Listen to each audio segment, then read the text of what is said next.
Yes, I just want to make sure. So quick check here.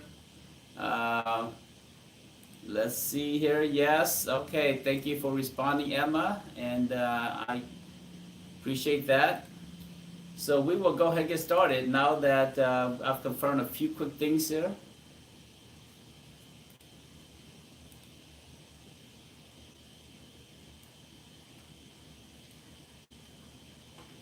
All right, so we're going to be talking about making millions in the government market. Now, some of you may be new in business, some of you may be existing. It doesn't matter how long you've been around, whether you've been around for a few years or you've been around forever.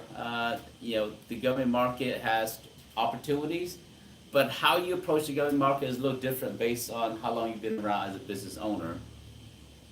Now, Emma, what type of business do you have? And if you could type that in there, that'd be awesome. And then Tamara, what type of business do you have? Human resources, employee relations, coaching. Okay, awesome. Hey, Hey, good to have you. Good morning. good morning. We just got started, so I appreciate everybody coming. And so let me go ahead and dive in. So we're going to be talking about making millions in the government market and navigating this contracting maze. And it's an enormous task to kind of get in there. Actually, let me pull up the right one. There we go.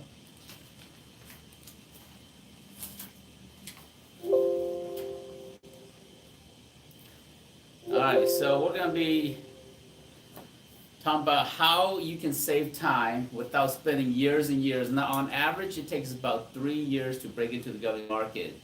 Who has 3 years? Anybody have 3 years? Nobody? You got to be able to do it faster, right? And that's the reason why so few businesses really ever get into the government market. They don't have 3 years. I mean, they're, as a business owner, you're just trying to get by week to week, month to month, and planning out 3 years. You have some long-term goals, but you need revenue faster than 3 years. So part of what we're trying to do here is to shortcut that process, and through the training, through the association here, our goal is to reduce that time to about 6 to 18 months. So still, depending on where you are as a business owner, we've had members, come in and they start winning contract in 3 months. I'm not going to tell you that you're going to do that in 3 months. That's very, you have to be very aggressive to do it in 3 months. And then we've had companies that come and it takes 12 months, 13 months to win our contract. And I'll share some stories about some of those companies in a little bit and what they've done to kind of break into the government market. But a little about myself. I'm one of the co-founders of the Government Contractors Association. Started about almost 9 years ago. Come April, it will be 9 years. And I started because I saw that there was a lot of small businesses that needed to understand this space here. And I'll go into the stats in a little bit more, but there's just so much disparity in the government market, and there needs to be a better way of how small businesses get into the government space, and that's one of the main reasons why I started the association here. But my background is just like you. I'm an entrepreneur. Started my first business when I was about 19 years old. I'm also a small business advocate, and what I really do is, to really support the small business community. So my first business was a baseball card comic book shop, a little retail store, not bigger than, maybe a little bit bigger than this room here. It was a lot of fun as a 19, 20-year-old kid getting to business, and it was out in Pine Lake. If you know where Pine Lake is, in Stone Mountain, next to Stone Mountain, it's a small little city there. And then I decided to be a missionary. I went overseas to do missionary work, came back, and then went to work in corporate America. Lasted 5 months in corporate America. I don't know how long you guys lasted in corporate. Some of you guys are still in corporate America, and God bless you, But for many of you, you love corporate America, and if you thrive there, that's awesome. But if you're here watching this video here, it's because you're either in business for yourself or you're trying to start your own business. And I thought that corporate America was great for other people, so I decided to start my own company. I had $300 at the time to my name, and I decided that, you know what, I'm going to start a business. And people thought, well, how are you going to start a business with $300, right? Can you start a business with $300? What do you think? Those online, what do you think? Can you start a business, $300? I guess depending on what state you live in and how much it costs. What to state? register. Okay. In the US, it's To incorporate. incorporated. All right, because it costs about $100 in Georgia, right, to Okay. just to incorporate. Right. And so what I did was, I didn't worry about business license. Now, I'm not saying don't do those things. I'm saying if you have $300, you have to invest it wisely, right, to start your business. And so so one of the first thing I did was I went and incorporated the company, and that took, a little bit over $100. I think it was like $120 or something like that with the a few other the kit and so forth. And so, how do you build a business with a few $100s? What I learned over the years is that business is not about money. What is it about? Network. Networking, yes. It's about relationships. And business is really about just relationship, about who you know and who knows you back. That's really it. But practically for your business, it's about finding people with a problem and then finding people with a solution. That's it. That's what business is. And it doesn't even have to be your solution to start off with. And so when I got into the furniture business, I didn't have any furniture because a chair like this chair here costs about $500. I don't have, I only have $300 and I'm down to $200 after starting the company. How do I start a business with just a few dollars, especially an office furniture business? Well, I went and found people that had problems that needed furniture, and then I went and found somebody who had furniture, and I connected the two. And I remember my first business deal, I took out, back then there was the yellow pages, right? The business pages. Now we've got Google. And we got smartphones, and so we don't need that anymore. But I went through the yellow pages, and I went through the. I started looking for some companies, and I found a company that needed furniture. And then I went to the office furniture section, and I started calling some companies that have furniture. And I connected, I transacted the deal together, and I made $500 on that first deal. And I thought, okay, I can do this here, right? You make that first dollar, you start to believe that you can do it. And the government market is the same. When you're outside looking in and you haven't won your first contract yet, you're thinking like, can I really do this here? You're thinking like, I see other people do it, but can I do it? Because other people doing it that's their journey. You're curious about what's your journey. Can you do it? And I'm going to share you some stories today about companies that started just like where you are, and they've done it. So that's a little bit about me. I can tell you more things about all the other things I do, but I'm not here to talk about me. I'm here to talk about government contracting for you. So I'm going to teach you some techniques and different things that our members have done in terms of what they put in place so they can be successful. So let's talk about those things there. What is government contracting? To kind of get started, I want to address what is government contracting. And this is government contracting for most people. This is an organized mess. That's what this is, right? And if you look at it, you see the red balls. You see the red ball there? You have to follow the red ball. But government contracting is through the acquisition regulations, the FAR, Federal Acquisition Regulation. It's 1,988 pages, so almost 2,000 pages. And it's constantly changing, so it may be over 2,000 pages now, but it's constantly changing and evolving. Who can read through that and understand and decipher all of that? There are very few people. In fact, I've been doing government contracting work for about 12 years now, and I've only met about 3-4 people that have read through the whole FAR. And these are like professional contracting officers. And it's kind of like the accountants, right? No one really reads the IRS codes. There's about 44,000 pages, but accountants know where to go reference when they need those things there. So government contracting started on April 19, 1775. And on this day, unofficially it started on this day here, because on this day, what happened? Any history buffs in the room? Declaration. That's shortly after this year, but Okay. not quite. 1776. Declaration came in when? That came in 1776. This is 1775. So this is the shot heard around the world. This is when Paul Revere rode around and said, hey, the British are coming. and in Lexington, Massachusetts. And on this day here, we needed volunteers, we needed ammunition, we needed horses, we needed wagons, we needed uniforms, we needed food for this volunteer army for this fledgling nation trying to gain our independence. Since that time, government contracting have expanded to over 85,000 agencies. So we went from a fledgling nation coming together to 13 states, right? And then we're at 50 states. We have one federal, 24 super federal departments. We've got over thousands of sub-agencies. We've got 50 states, over 3,000 counties, over 35,000 cities and townships. And every single business or every single agency does business differently. How they buy from you is different. So for the purpose of today's conversation, the bulk of the conversation is around the federal market. Now, we support you at the city level, the county level, the state level, and the federal level, but most of our effort is around the federal. Any thoughts why? Why do you guys think we do mainly focus on the federal? For those of you online, what do you think?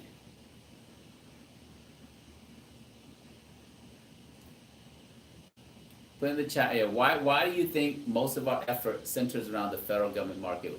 What do you guys think in the classroom here? Any thoughts? Because of the trickle down effect, when you focus on the federal, it will naturally trickle down Okay. to those other areas, and so. Yeah, I like that. Trickle down in the sense that big bucks. All right, Emma. Emma says big bucks. They have the largest budget, the healthiest budget. As such, they don't, when you're dealing at the city level, right? If you're dealing with the city of Atlanta, or if you're dealing with the local city that you live in, like I live in Duluth, Georgia. Mm-hmm. And in Duluth, Georgia, if I'm trying to sell to the city of Duluth, Georgia, they've got a small budget. As such, they're going to be competing on lowest price. When you're dealing with the government, the federal government, they're about 60% of the contracts on best value. So best value is not just about lowest price. They're trying to find the company with the best solution, the company that's going to present the lowest risk to them, the company that's going to give them the best value overall in terms of skills, expertise, and knowledge, and so forth. And you make more profit in best value. So that's why we focus mainly at the federal, but the most important reason is sole source contracts. And we'll address sole source contracts in a little bit. And so just remember that word, sole source contracts. And then also at the state level, there's 50 states. Every state does business differently. There's 3,000 counties. Every county does business differently. Gwinnett does it differently from Fulton. Fulton does it differently from Cobb County. All these different counties, right? If you're online and you're in a different state, every single county that you're at, they do business differently. Every city does business differently. And so I try to mainly start at the federal so you can just understand one type of procurement regulation. And then once you understand that, you can apply it to all the other areas as well. Uncle says, I want you to take my money. Now, there's lots of opportunities. The federal government is the largest customer in the world. Larger than the largest retail store in the world is Walmart, right? But they will be probably replaced in the near future by Amazon. Amazon will probably be the biggest store in the history of humanity at some point. They're probably going to overtake Walmart, and they're going into all kinds of areas. Now they're starting to do deliveries, right? Local deliveries. They own Whole Foods, where now they have a retail outlet to sell their products. They're starting Amazon stores. They have Amazon stores now where they're test marketing a few stores. And I was reading up on it to where you go to the Amazon store, put all your stuff into the basket or into the buggy, and you just walk out. You don't have to go through a checkout lane. Everything's automatically tabulated. You get your receipt on your app, and you walk out and just start bagging. So that's it. Hey, come on in. And so that's but the federal government is larger than Walmart and Amazon. Walmart does like about $400 billion a year. Government does about, their budget is a lot bigger than that. But they spend to the community about $450 to $550 billion every single year. They buy almost everything you can imagine, and they're open for any type of business. Now the total, all government agencies, the budget is $6 trillion. $6 trillion with a T. If we were to take this budget here, that would be considered like the fourth or third largest GDP in the world. If we took just our government, state, federal, local agencies, and that by itself would be considered the third or fourth largest GDP in the world. Now the federal government, their budget is $3.9 trillion. Checks never bounce, and they can print money, raise taxes, and borrow money on our behalf, right? So this is what's happening here. You can see that the projection, it goes up and down just like anything else, but it's going to continue to go up overall. And even in a depression, or hopefully we'll never see that in our life, but in a recession, it still goes down a little bit, but the next year it goes right back up. And so government, because it's all about politics, right? Our Congress people will say, let's cut the budget, let's cut spending. In your district, not in my district, right? Because they want to keep on getting votes, so they got to bring in programs for their counties, cities, and their districts. But they want to cut everybody else's program. So that's kind of how the game is played. And now I'm all about fiscal responsibility. But for me, and as it relates to you as a business owner, I'm all about getting you contracting dollars because the money's there. So what they award in terms of contracting dollars to the business community is $450 billion. This is like on the low end. This last year, it was about a little bit over $500 billion. That's equivalent to $1.2 billion every single day. Somebody's winning contracts every single day. Every single hour, in the hour that we're here together, $51 million being awarded to somebody. Since you're sitting here, it's not going to your company. But I'm glad that you're sitting here because now you're preparing so that, as you get ready, some of this dollar can be going to your company. And then every single minute, $850,000 being awarded, and every single second, tick, tick, tick, $14,000 is being awarded to somebody. So lots of money out there. Typically, about 2.5 million contracts are awarded. And then within those contracts, there's a lot of task orders. So, it could be up to about $7-8 million total number of individual contracts. But in terms of the big contracts, 2.4 million big contracts, that's an average of about $180,000 per contract. Now, I don't know what it is for you in the commercial sector. The average oil change is about, $35? So I have one of the companies we're working, they do pest control. The average pest control site visit might be $75. Well, in the government market, the average is $180,000. So it's a lot bigger ticket. And there's only 600,000 companies that are registered to do work for the federal government. That's it. Now, how many businesses are in the U.S.?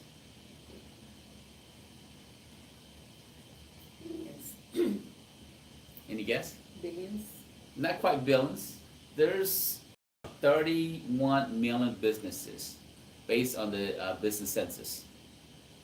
Now, corporate estimate, your private companies that do service and estimate, they estimate more like 42, 43, because they count like people who are working full-time and also have a part-time, side gig. They count anything like that as well. But, in general, about 31 million businesses out there, and only 600,000 are registered. If you do the math, that's less than 2% of businesses are registered to do work for the government. So if you're showing up here on YouTube Live, if you're joining us online on GOV'T webinar, if you're here in the classroom, you're trying to say, I want to be the 2%er. That's what you're saying. You want to be in this exclusive club of just a few people. And that's very noble, partly because so many people, throughout their whole career, they go out there, they want to be a HR consultant, they want to be a project manager, a IT, professional. There's about 6.8 million IT professionals out there. Well, you're talking about government contractor, only 600,000 out of 31 million businesses, so very few. So you're trying to be in your own club, in your own NFL. The Super Bowl is coming to Atlanta, so you're trying to be in the NFL of businesses. That's what you're trying to be. In the IT industry, it's a $32 billion industry. Average contract is $299,000. In janitorial or facilities, cleaning services, $19 billion. If you are in construction, it's a $28 billion industry. And I can go through all the different industries, but because of time, I only put up a few examples. So why should you care, and why should you consider the government market? Part of the reason is this here. You as a small business owner, you're not getting your share of the contracting dollars out there. And Congress knows that. 99.7% of all the businesses, of the 31 million businesses that we talked about, 99.7% of them are small businesses. When they say small businesses drive America, the American economy, that this is what we're talking about. So the SBA created standards, right? And they said if you're HR consultant, typically it's like $7 million or less, you're considered small businesses. So very few, so only 0.03% of the companies in the US are mid-sized or large companies. Everybody else are small businesses. But even with that definition, $90 billion of the $450, $500 billion goes to small businesses, which is very few. That's about 20%. When you consider small business represent 99%, but they're only getting 20% of contracting dollars, that's a very small fraction of the piece of the pie. Women, ladies, I got 3 ladies in the room. I think we've got 2 more ladies online. And then on YouTube, since the camera's away from me, I can't really see it, but not sure who's online on YouTube, but you represent almost 51% of the population. 41% of all businesses, small businesses, are owned by ladies. But guess how much contracting dollars you win? Any guess?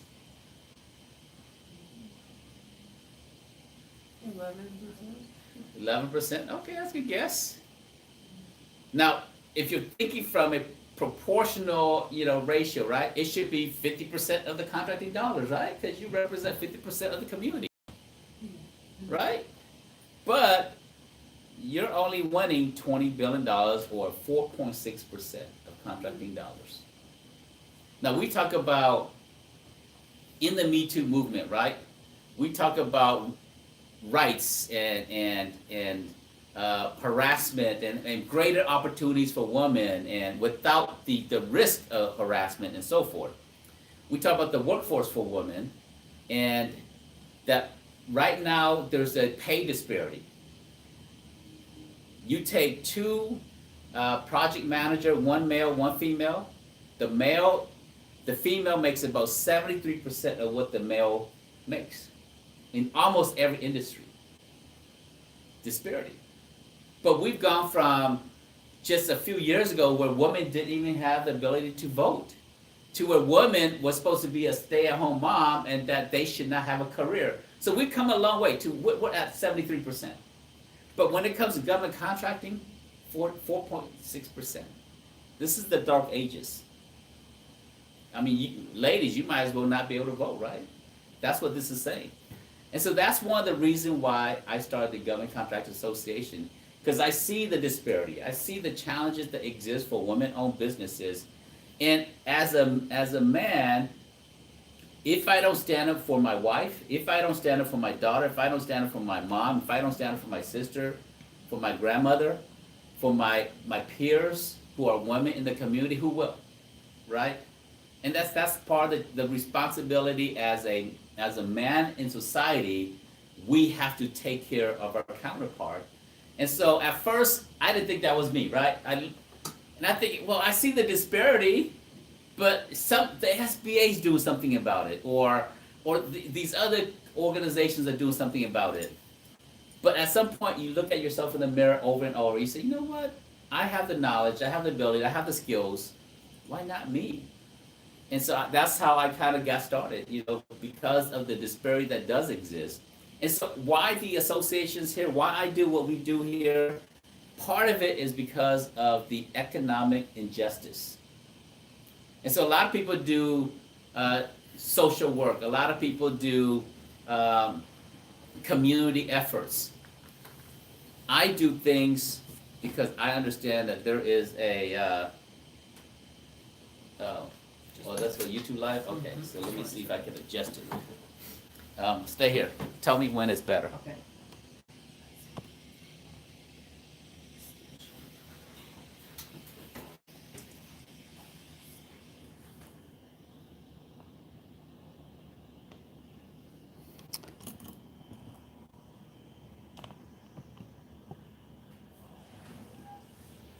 I'm trying to adjust the camera a little bit for those of you online. Give me a second.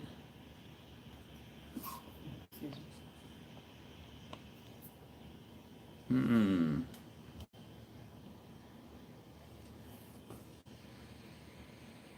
Does it need to be wiped off or something? No, it's the camera. Not sure why. It wasn't doing that at first. Oh, it was clear It earlier? was clear earlier, Oh, okay. so I don't know what happened. Yeah. Okay. There you go. I tapped it. Okay. And then it should be showing clear now. All right, well, hey, I appreciate everybody being patient there. So, what we do here is about economic justice and changing the disparity that exists in the government market. And part, one of my heroes is Congressman John Lewis, and he says that we have to stand in the way of injustice. And if there is social injustice, or in this our situation is economic injustice, and if you have the ability to do something about it. And that's why we're here. All right, let's get back. The government has a goal of awarding 5% to women-owned businesses. Now, you should write to your congressman and tell them that the woman represents 41% of the business out there. The goal should be 41%. That's what the goal should be, not 5%. That's a very small threshold. Minority-owned businesses. Minority represent 35% of the community, but you're getting about 5.4% of contracting dollars. Even through the 8A program, which is like a very strong program, you're getting 5.4% of contracting dollars.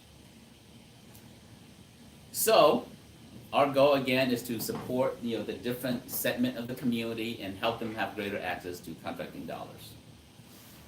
Now, large companies, the top 100 companies won $236 billion, whereas all small businesses that's registered to do work for the government, they won $90 billion. So 100 companies did more than 123,000 companies. So these are some illustrations of the disparity that exists.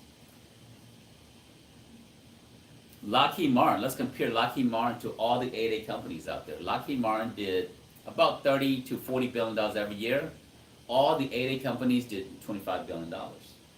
How can one company do more than 6,700 8A companies?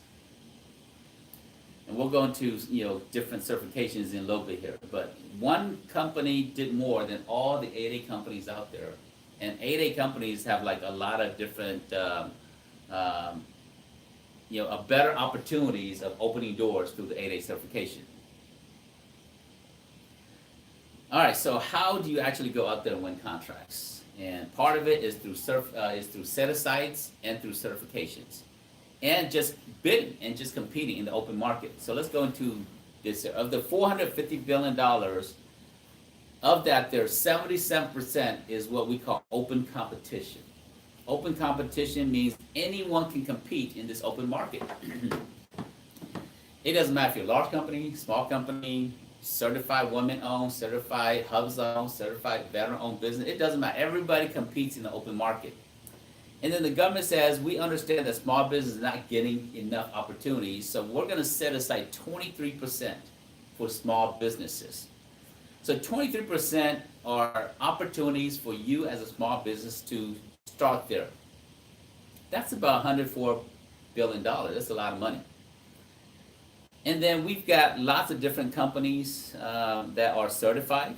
And so if you have certifications, you are part of the set-aside program. Now, you don't need to have certifications to be in the small business set-aside program. But if you have certifications, it opens up more doors for you. And then here's also another important fact here.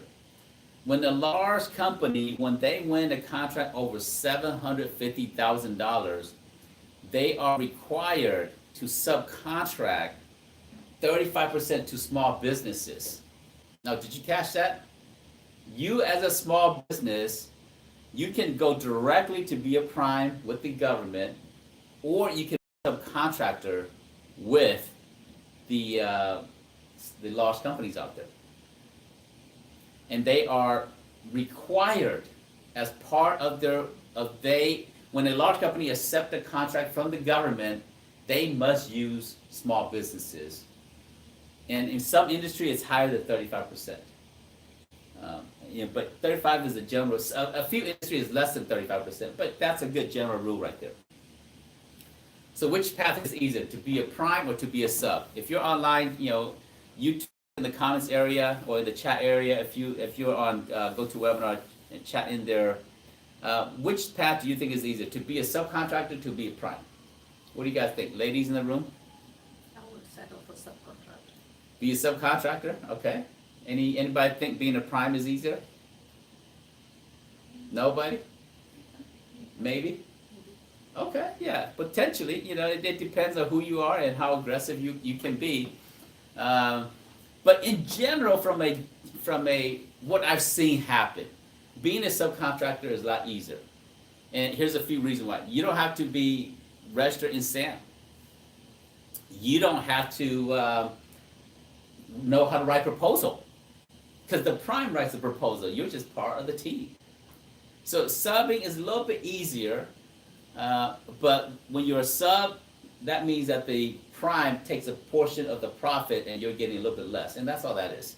But it's an easier way to get started. And most of our companies, I try to help them to get started on that path while they're learning to become a prime contractor. So we try to do both at the same time, having two strategies. Did you say that to be a subcontractor, you don't have to be in SAM? In some, yeah. If a company already won a contract and you're not registered in SAM, you can just be a sub. You don't have to be in SAM. Okay. So Yes. do you need to have certifications or? You don't need certifications, but with certifications, it allows them to check a little box that says, oh, I met my 5% woman goal. I've met my, because they have to meet some goals also Oh, gotcha. as part of their 35%. So having certifications makes it easier for them to work with you. Most large companies, they choose small business to work with because of their ability to perform. The certification is bonuses to them. It's kind of like, in dating relationships, right? If you're looking for the most handsome man out there, they may not check all the other boxes. If you're looking for the most pretty woman, they may not check all that. You're looking for a whole package, and so and the bonus is, oh, you have a woman certification. Well, that's awesome. That's even better. And those are the type of things in terms of when you're selling to a large company. Don't lead with, when you meet somebody, don't start with, hey, we're a women-owned business. Don't start with that. Start about, hey, I've been at this for the last 30 years. And then for 2 years, I started my own business because I'm really good at what I do. And I thought, if I can do that for somebody else, I can do it for myself. And sell your value, not necessarily just your certifications. And let them discover. And at some point, they're going to say, oh, do you have any certifications? And at that point, you say, oh, of course I do. I have the woman's certification.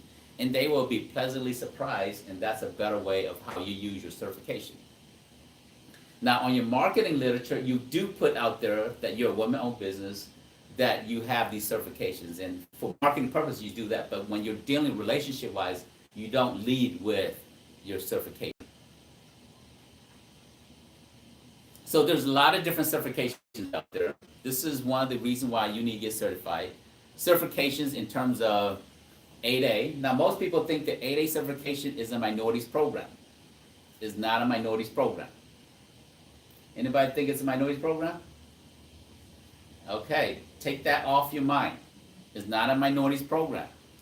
It is a social and economic disadvantaged program. Socially disadvantaged means that if you are a minority, then you are automatically assumed socially disadvantaged because there's been a history of social disadvantage. You know, for the African American community, most of your ancestors came over here on slave ships. And from that, there's been a social disadvantage from the moment your ancestors stepped foot in the United States. For different minority communities, the Chinese Exclusion Act, meaning that if you were of Chinese or really Asian descent, you cannot own property in the United States. Many states have those laws. In fact, the state of Florida, shame to them, is still on their records. They still have that law on their codes down there. They don't enforce that law. So as an Asian man, I can own properties in Florida, but that the Chinese Exclusion Act still exists in a few states. Now, fortunately, in Georgia, we've repealed that law. It doesn't exist anymore. Most states have repealed it. I think Florida's probably among the last that haven't done it. And so there's been social disadvantage in the free market enterprise. And so that's part of the 8A program. So if you are Hispanic American, Asian American, African American, any of certain groups or from certain countries, then you are automatically assumed socially disadvantaged. Now, you can be a white person. You can be someone who's not part of the minority community and get into the 8A program. I had a white lady. She had a career, and she was sexually harassed by her superiors at the job.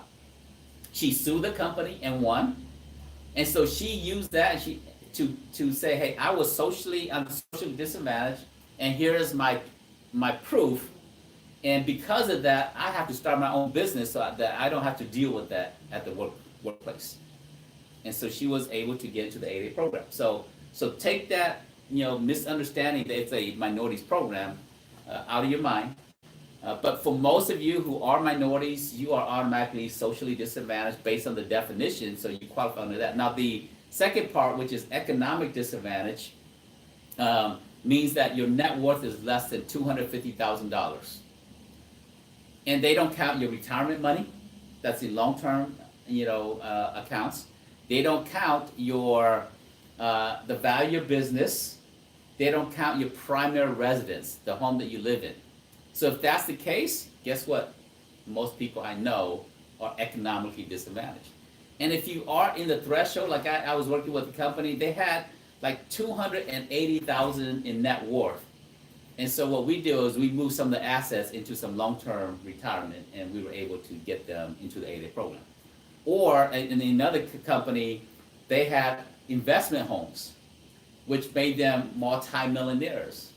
Well, what we did was, and this is not anything illegal, the government allows you to move assets around. So we moved their property into a trust, and then we made them the lease, the wife and husband, and then we made the kids the beneficiary. So the kids really own that property now, and not them anymore. Now they have the ability to sell the properties and do other things, but again, these are just ideas, but for most of you, you don't have to worry about that there.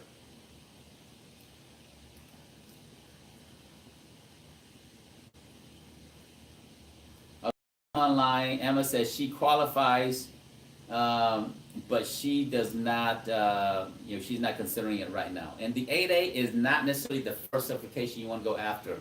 In fact, in a little bit here, we have another class that's going to go deeper into certification. So for this class, there's a little bit more of a higher level overview of the the government market, so I'm not gonna go into more details, but, we've got a deeper dive class coming up in about another 30 minutes.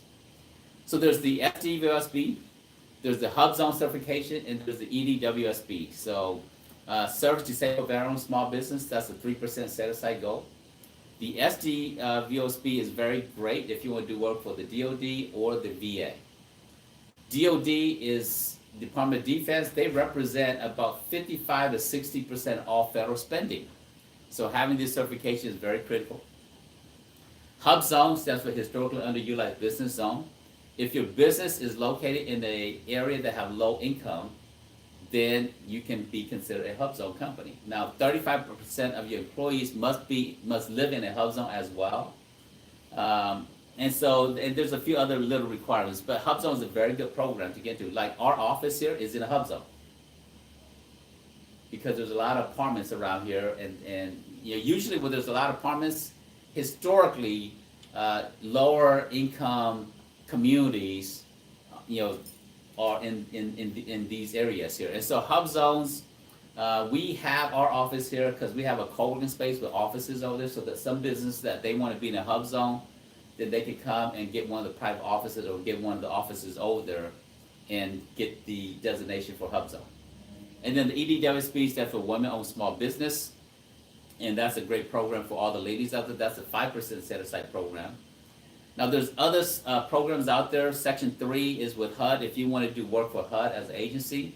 If you want to do administrative support, if you're an attorney, you want to do foreclosure for HUD. If you're in construction, landscaping, roofing, property preservation, asset management, you want to do work for HUD, Section 3 is a great program. Now most of you have heard of Section 8, which is the housing voucher program for individuals with low income that needs housing support. Section 3 is a business program for companies that want to do work for HUD. And there's many other programs, but because of time, I'm going to continue here. Now at the state level, there's the DBE program, which is the Disadvantaged Business Enterprise. Every state has a DBE program, although some states give it a different name. For example, Texas calls it the HUB, Virginia calls it the SWAM, North Carolina calls it the SUC, which stands for Statewide Uniform Certification. Whereas in Georgia, you've got the state of Georgia has a DBE, and then at the local level, Fulton County has the MFBE, Minority Female Business Enterprise. Like in Illinois, Cook County, where Chicago is at, they have the MBE, WBE, and VBE, which is Veteran Business Enterprise. WBE stands for what? Woman Business Enterprise. Whereas Fulton County, they instead of calling it woman, they call it Female Business Enterprise. So everybody has a different terminology. Hopefully one day, all this can kind of be organized to one type of certification, where one certification can be used everywhere, but right now it's all different. LA County has the CBE, and then City of Atlanta has the HABE, SBE, FBE, APABE, HABE, AABE, all these different certifications. So they got all these different, they love acronyms down there.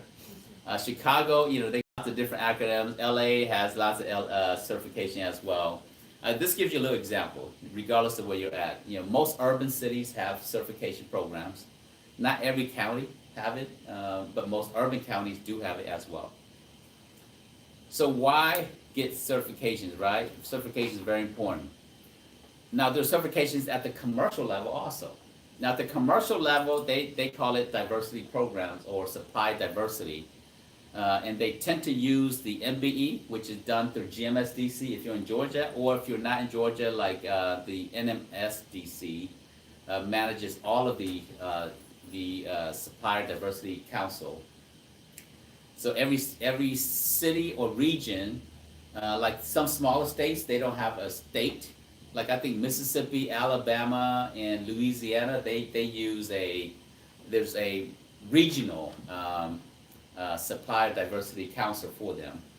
And so check into that for your local area. Now, WBE is through WeBank, Women Business Enterprise National Council. And so if you're trying to do work for Home Depot, Coca-Cola, McDonald's, any of those as a vendor to those large corporations, they use the WBE as a women-owned business. And then there's also a tremendous disparity when it comes to the LGBT community. So they have their own certification, as well as they call it the LGBTBE through the NGLCC. So all these different certifications, we support all the communities that have disparity in the commercial market and in the government market. So certification, this is one of the reasons why, because you can get set-aside contracts. When an agency puts out a project, the first thing they're gonna do is, if I put it out as open competition, I might have 3,000 companies that's interested in this project. Do you think the contracting officer wants to read 3,000 proposals? No, that's gonna take years to read all through. So they try to narrow it down, right? So they say, well, you know what, maybe I wanna narrow it down to only women-owned businesses. Well, there's about 50,000 women-owned business certified, registered in the SAM. So that means it narrows it down. But based on industry, you know, if in construction, that might take, of the 50,000 women certified business, maybe that's only 3% that are women-owned in construction. So that's kind of how they do set aside. And so they might set aside project to 8A companies, set aside contract to veteran businesses. And so part of what you have to do is, when they put out a sources sought or during the market survey, you want to respond during that time. That's how they set aside contracts to businesses. And then it allows you to compete with very few people, but the number one reason of why you get certification is sole source contract. Sole source contract is the number one reason of why you go after certifications. It is a direct award to one company, meaning that if you establish, or when you establish a relationship with an agency and they start to work with you and they trust that you can do the work, then they can say, well, you know what, I'm just gonna award it to your company. And it's perfectly legal. There's nothing illegal about that. You don't have to bribe them. In fact, if you bribe them, that's illegal. You don't have to pay them anything. You don't have to give them a piece of chocolate. You don't have to give them your business pen. You don't have to give them a mug with your logo on there. All you have to do is foster a trusting relationship, and they believe that you can execute, and you get a sole source contract. And there's no competition. If you don't have to compete, do you think your profit's gonna be better? What do you guys think? Yep. Absolutely, right? When you're competing against 500 companies, you try to be like as low as possible. But when they say it's your contract, I'm gonna award it to you as a sole source winner on this here. And in that situation, you know, that's it. In fact, I'm going to digress for a second here. I'm gonna show you a sole source award that just recently sent to me. So you can kind of see what I'm talking about. Let me see if I can find it quickly. Is this it right here?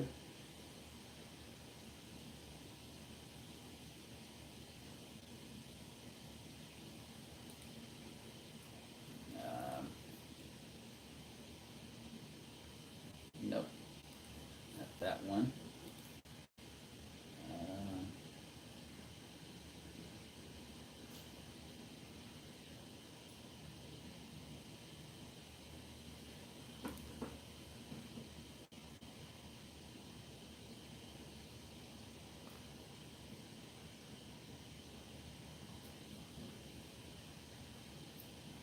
So glad that I continued to press the capability briefing. It all paid off. I have received an offering from the CDC to support a action for waste removal. So this is from her SBA boss.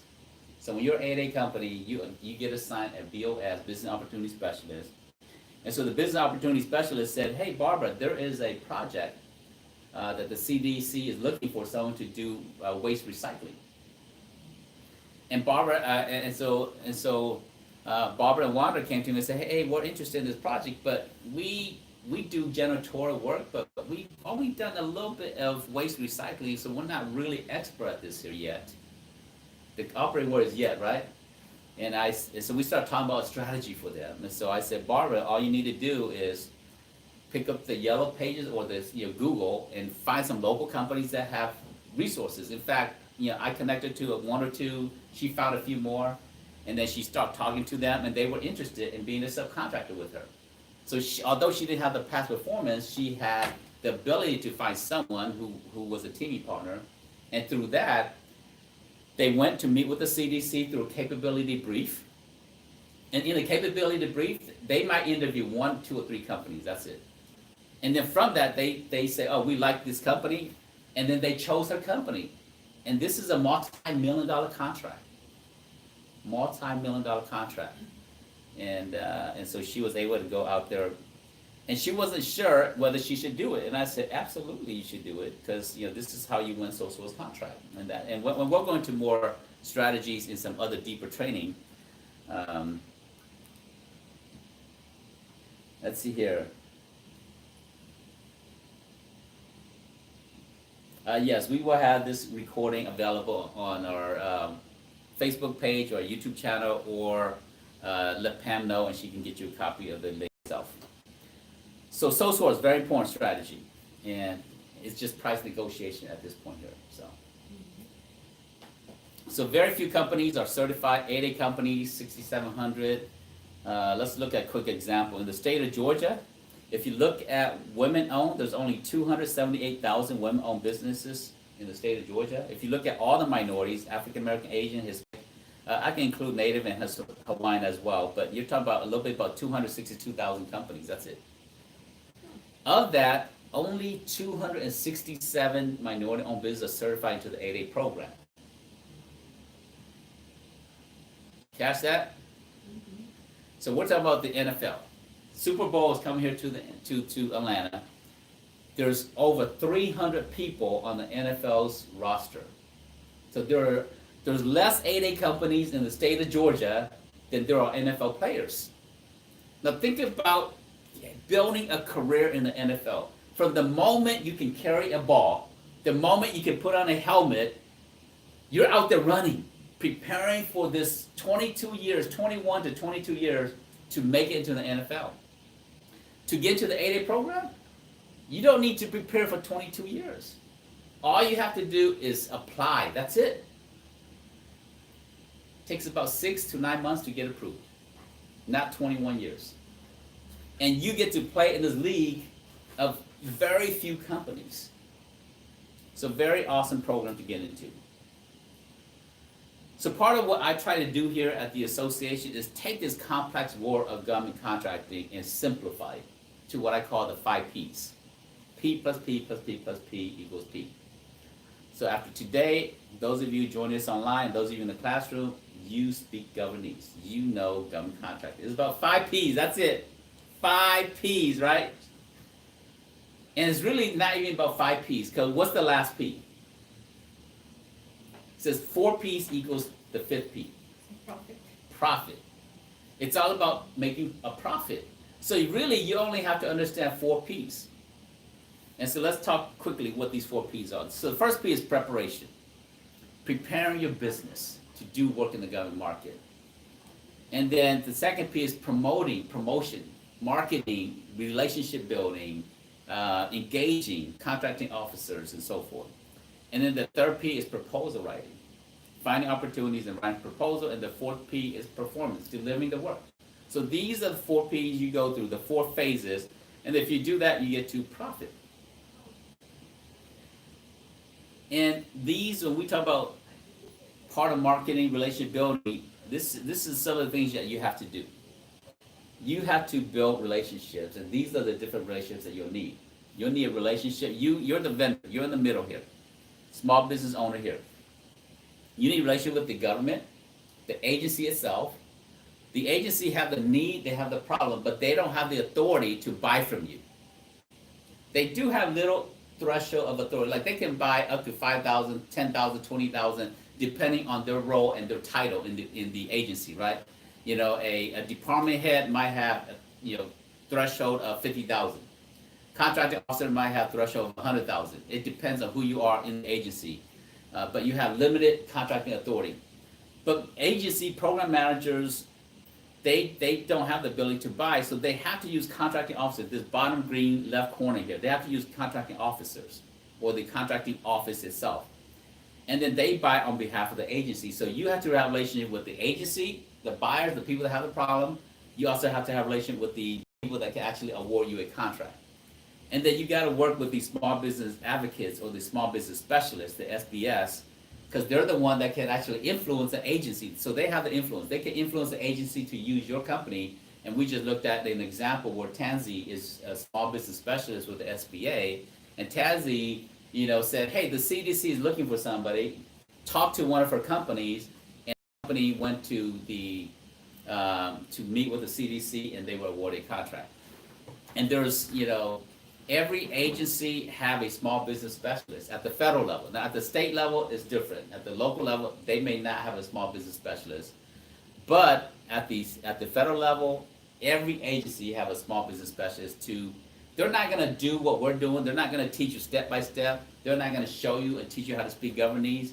But they're gonna say, okay, they can introduce you to someone in the agency. They can say, okay, you need to be registered as SAM. You need to have, identify your name. So they'll give you high level details, but they let them be a resource to you. The main thing they do is they connect you to the right people to talk to within their agency. And then you also need to have a relationship with large companies. You need to have a relationship with small businesses and build your own government department. And you need to be, you need to have a proposal writer, a capture manager, all these different people as part of your team. And in one of our training where we talk about how to market, how to build relationship, I go into more details of what these are, but because of limited time today, I can only give you a high level overview. But this image here tells you everything you need to understand about government contracting. All the moving parts is summarized into this one image here. Then we take you through 12 steps in terms of trying to break into the government market. And I call this 12-step, the acronym is called the Goddess of Government Contracting, and her name is Asirim Ropcc. ASERIMROPPCC. So her first name is Asirim, and I joke with my wife that if we have another daughter, I'm going to name her Asirim. And my wife said, no, we're not having any more kids. We have 2 awesome kids, and so we're not planning on having more kids. But if you want to name your daughter Asirim, that means you're going to make millions of dollars in the government space. So, but A stands for assessment. And again, because of time, I can't go into details of every single acronym, what they mean, and every letter, what they mean. But I will give you a quick high-level overview, and then in future classes, we'll go into more details. So A is assessment. You have to assess where your business is at to see if the government market is right for you and to see if you're willing to make the commitment. I started today's training by saying that on average it takes 3 years. If you're not willing to commit 3 years, then maybe the government is not ready for you yet. Part of what we're trying to do here is to teach you so that you can do it in 6 months to 18 months, to shorten that time frame through these processes that I'm sharing with you right now. And then the S is strategy. You got to have a plan. Do you be a subcontractor, or should you be a prime? Which certification is right for you? So that's all part of strategy. Then E is education, is teaching yourself a new language. We call it governese. And that's part of learning this new language here. Then R is for registration. Getting registered in SAM, getting your certification, all of that is registration. Then I is for your image, your brand. Most small businesses, a few quick mistakes, right? Their brand is John's Janitorial of Decatur. So that means they're the only person that work at their company, and they're limited to just the city of Decatur. And so we have to rebrand them and make them look right. In fact, one of the companies that we're talking to, they're working with W. Okay, sorry about you guys joining us online. Just reconnected, so. The streaming got shortcutted there for a second. And then number 8 is opportunity sourcing. Sourcing out the right opportunities. Number 9 is proposal writing. Now, proposal writing is a class, a 5-day class, and so I can't show and teach you how to write a proposal in 2 seconds here. But I'll give you a quick example.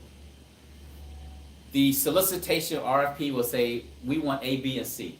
Your proposal will say, I will give you A, B, and C. Don't give them A, B, C, and D. Give them A, B, and C.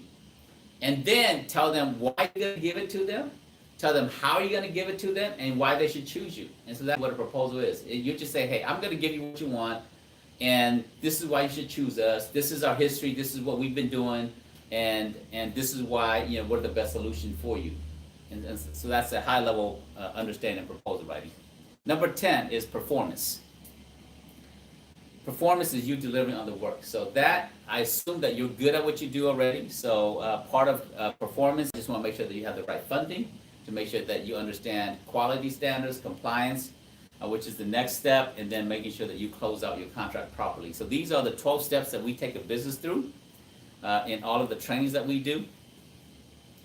And then we also created this awesome software here. You can have the tools of all the things I've talked about to kind of help you get into the government market. So I'm going to take a quick second to show you the tool here.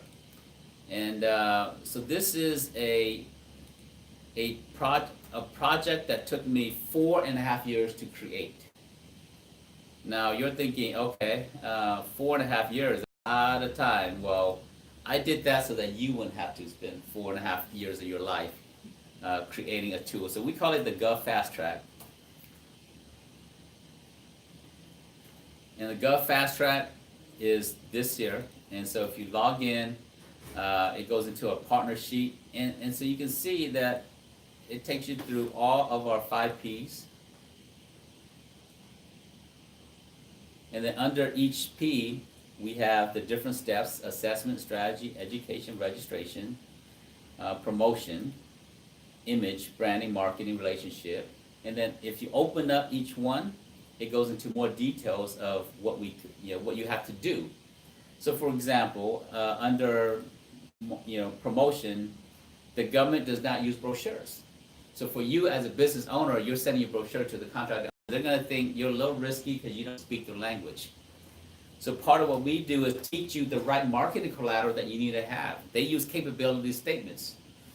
And so I put in here a training on what is a PowerPoint training, and what is a capability statement, why you should create one, and how to create one. And then I put in here, even better than that, I put in here templates. So for example, I put lots of templates in here so you could just open it up. And I purposely did it in Word document so that you can have, most everybody have Word docs so you can use it. So this is a quick example of a capability statement. It's a one-pager. Think of it as a business resume. And it's supposed to be, one page. Your professional career, you may have 4, 5, 10 jobs. You don't want to list every single job you've had, right? In the government market, you create your capability statement and you address it for the specific agency that you're working with. And then where it says logo, guess what? You delete that and you put your logo there. Where it says DUNS number, you take that off and you put your DUNS number there. So that's part of what's already in the software to make it easy for you, so that when someone says you need a capability statement, you have the template, you have the tools right here. Even business cards, right? Let me give you a quick example. Business card. I put in here samples. So this is a sample of a business card. So on the front side, you want to add your DUNS number. And then on the back side, you want to add your NAICS codes and your certifications and so forth. So it's your mini capability statement. It's kind of like your marketing literature, right? If you look at ours, even though we're not actively doing a lot of government work, we put our DUNS number on the front. Now on the back, we put our schedule of our events. We don't put our our NAICS code here, but you should put your NAICS code on the back. So every time you hand your business card to someone, it should be your little marketing document. It shouldn't just be for information only. It is a marketing tool.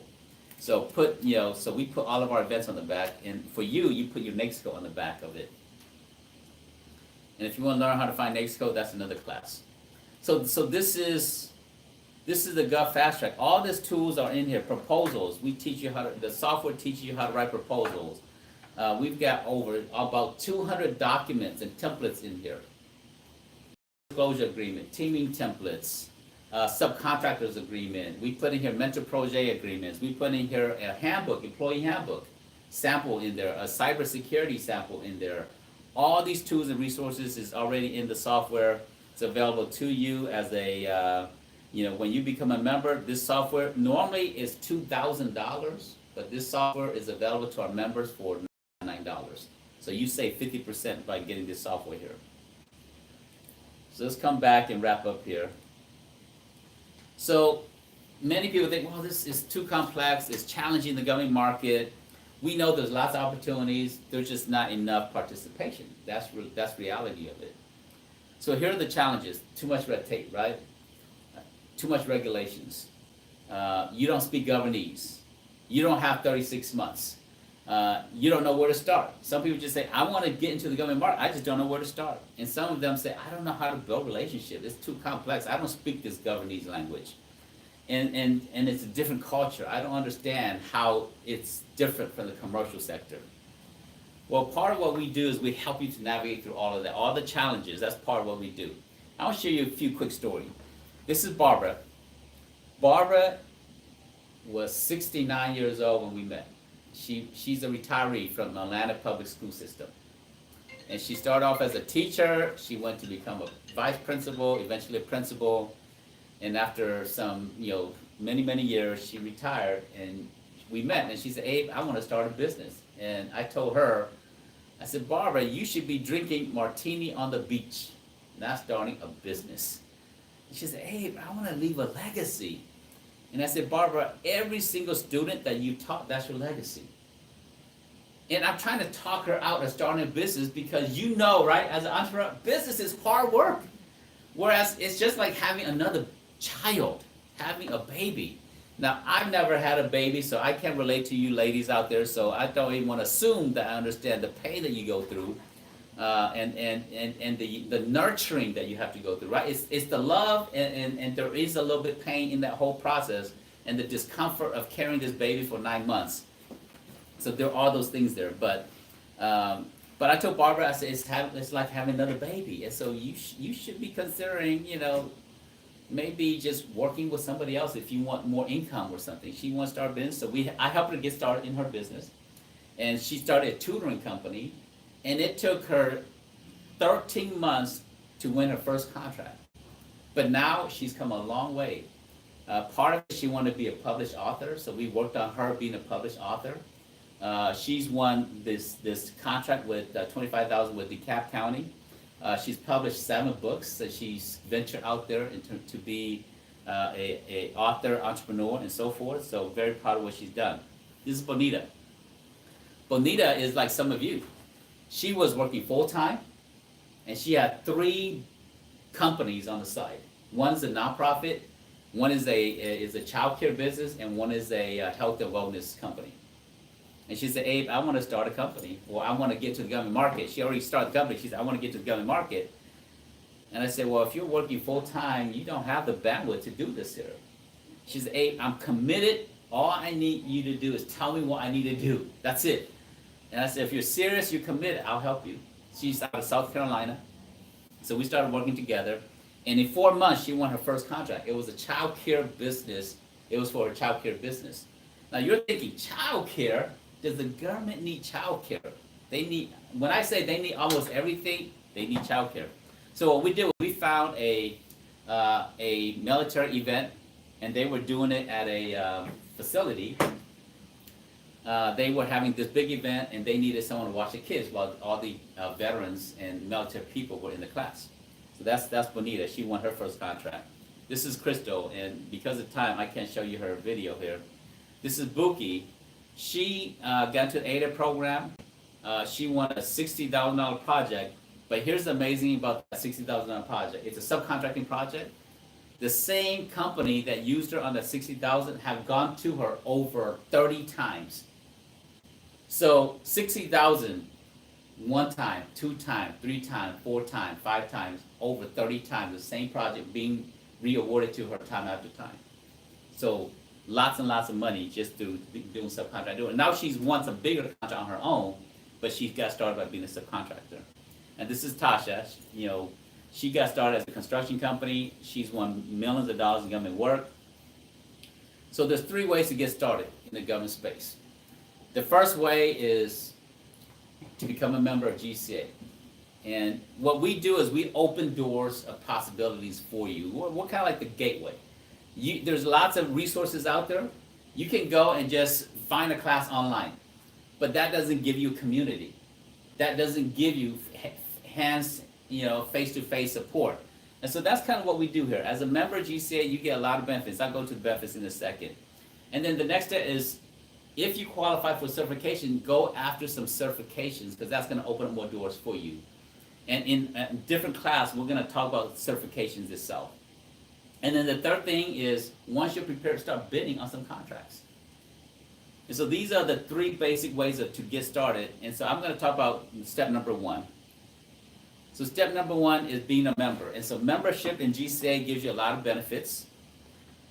So first thing is we have classes, association meetings. Every month we have the second Tuesday of every month, we have our association meeting. And you as a member come to it for free. Non-members pay, you come to it for free. We have our weekly deep dive training sessions, a Wednesday workshop.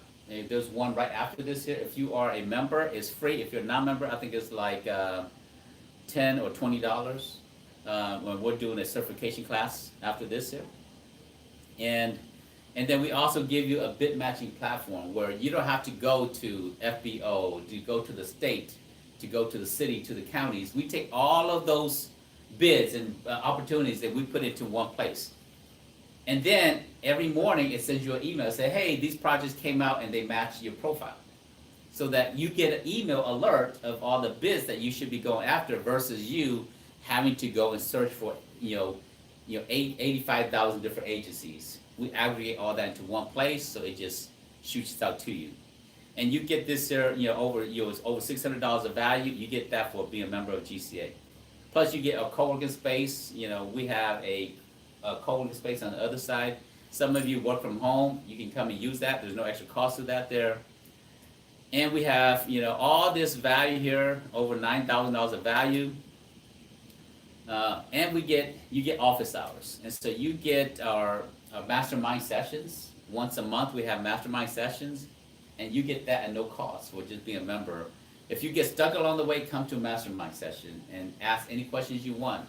If you were to get a consulting sessions with me, it's $250 to $500 an hour. So, but as a member, you get office hour, you get study hall, you get all that, no extra cost. So all of this here, is worth a lot of money, right? To different members, it's worth, different amount. But for you, your investment is only $499. So that's it. $499. And you get all of this here, and then we're making that available to all of you. And if your budget is really tight, we do have like a monthly option. It's $79. So if you're really tight, but I'd recommend doing the yearly because you get all the benefits and it saves you about half the cost by doing the annual membership. And then we have an upcoming class called Building Your Dream. It's February 21st. I just want to kind of share that with you. Debbie's going to come and do a class on that and share with you how she's able to build a team around herself in sports, in life, in her business. And everybody needs a business, a team around yourself. So we're going to be doing that class. So I appreciate everybody joining us. We're going to sign off right now. For those of you online, appreciate you joining. If you're not yet a member, go to govassociation.org and sign up to become a member of GCA. Once you join, Pamela's going to reach out to you and talk about the new member orientation class that we have, so you can learn all of the value and benefits that you have. And then for those of you here in class, we can talk more about our membership benefits in a second here. So I appreciate everybody joining us online on YouTube Live as well as on Facebook and on our GoToWebinar. I appreciate it and talk to you another time.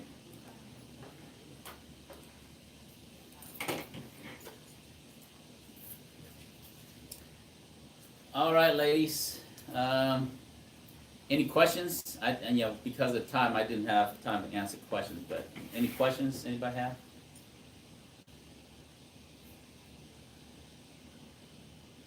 What kind of business do you have? Well, I'm here, I'm observing for the proposal. Oh, okay, awesome. Well, I'm glad you're here. Yes. Yes, that's good. And then you do HR, you said? Yeah, Okay. it's a split. So my major background is the human resource, Okay. which I've branched into employee relation coaching. Mm-hmm. But my minor business I really want to focus on is older adults, senior citizens,